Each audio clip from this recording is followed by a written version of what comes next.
The Chargers played their first preseason game 2 days ago, and I'm going to be honest, it was extremely disappointing. It absolutely sucked. But I'm still extremely excited about this coaching staff. And listen, even though they sucked out there, this is just one preseason game, okay? And it is not indicative of how this team is going to play in the regular season. There's a couple reasons for that, but for starters, literally for starters, a lot of the starters weren't playing, but Justin Herbert, he's going to be the quarterback for this team. So trying to put a drive together, it's not going to be as difficult as like dragging your feet through cement like we saw with Easton Stick and the other quarterbacks out there, but we're going to get to those quarterbacks, trust me. And also the play calling out there. On offense, it was extremely bland and vanilla, while on defense, like Jesse Minter, he did dial up some blitzes. That was good to see. A lot of nickel blitzes with like Jasir Taylor, Thomas Harper, he got a sack on a nickel blitz, but it was nowhere near the level that it is going to be at in terms of like the amount of confusion that he causes and the stunt moves and the disguises that he puts out there on defense. In the regular season, we're going to see a lot more of those blitzes, but at a much higher level. They're going to be way more complex. But let's go over the main takeaways that I had from this game. And the first one here, I know we got to talk about offense. It's obvious. Easton Stick. Okay, buddy. I don't think he should be on this team. Just straight up, man. Like last year, I broke down some of his tape towards the end of the year in the regular season and then also in the preseason. And like I was saying the same thing, but this game, he actually looked, I don't know, a little bit worse than I remember. He was way too hesitant, inaccurate. Like, yes, he's mobile. That's probably the best thing to his game, but he just is not, he doesn't have great pocket presence, right? And his awareness when he's in the pocket, he just kind of, the pocket breaks down around him. He doesn't know where to go. When he does commit to the run, he does it too early. He's so quick to tuck it and run rather than keep his eyes downfield and try to see what's going on with the receivers. It's been a few years now of these same issues. He just doesn't look comfortable out there.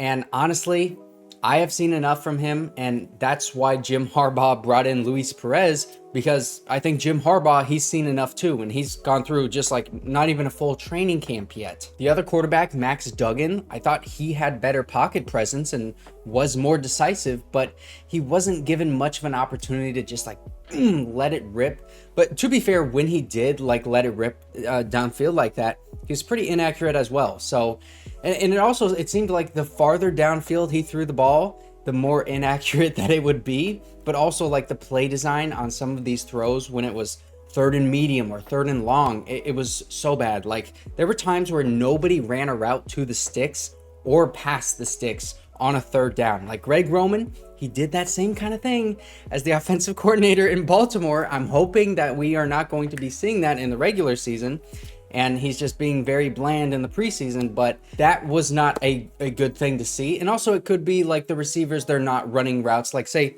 they're supposed to run a 5-yard dig or something, and they only run like a 3-yard dig. They need to be getting that route depth. Now let's talk about everybody's favorite quarterback, Luis Perez. He was easily the most confident quarterback out there. He had the best control of the offense, and he's not even been with this team for an entire week yet, so that's crazy to say. But he had that one great deep pass down the right sideline.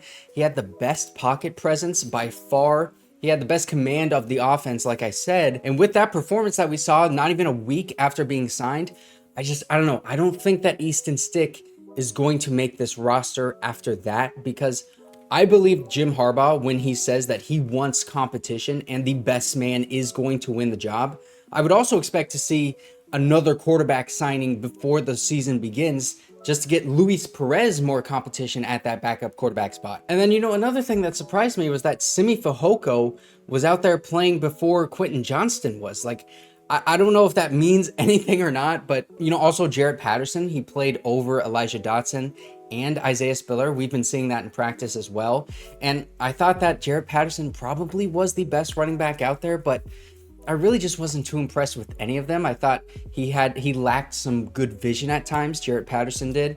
And that first team offensive line, I thought they were fine. They were good overall, solid. I also thought Joe Alt played pretty well, and he only allowed one pressure, so that's pretty good. I thought Zion Johnson looked pretty good as well. But overall, this offense, like, they just kind of sucked. And you guys know that, so let's talk about this defense, because I'm going to have to go back and break down the defense and the all-22 footage, but some guys that stood out to me from the broadcast view, and I watched the game 2 times at this point, but Morgan Fox, he did a nice job penetrating in the run game, looked pretty good early on. Christian Fulton, he only played 6 snaps, but he came downfield, tackled well on that one play, only allowed 3 yards on 1 catch. He's the second highest graded defender for the Chargers by PFF. And then Michael Mason, bro, like what, he was actually the highest graded Charger by far. And he had an 88.5 grade. So I'm going to have to go back and go into depth on him specifically. Undrafted free agent from Coastal Carolina. But Thomas Harper, he made that play on the blitz. He came home and got the sack. He was the only nickel who was able to actually get the quarterback on those nickel blitzes, and we saw a couple of those during the day. But he was also a guy that I liked a lot as an undrafted free agent. He needs to build momentum off of that sack, because this DB room, it's got a clump of guys that are all going to be competing for the same few spots, and he could separate himself.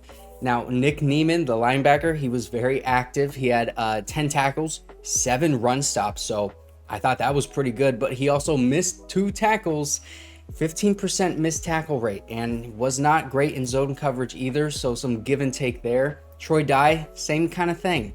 But Otito Ogbonnia, bro, he looked healthy and like a stud out there, like straight up. He looked good. He was moving quickly. He was looking strong. He had a great motor as well. Like that really shined to me as his motor. And I think he could really make a difference on this defensive line this year if he keeps playing like that. Now, another guy, Tre'Mon Brash, a guy I highlighted before this game. He flashed some good stuff in the pass rush, although I thought he could have been better in run defense. He had 2 QB hurries, but I liked what I saw overall from him. He's an undrafted free agent, so pretty good. Tarheeb still, bro, he batted 2 balls away, only allowed a passer rating of 54.9 when targeted, plus he had a quarterback hurry on a blitz, which gave him a 90.4 pass rush grade. He was an elite pass rusher against the Seahawks. He also missed a tackle, though. So, again, give and take here. Seems like Jasir Taylor is probably going to be the starting nickel cornerback, but we'll see what happens because we still got time until the regular season.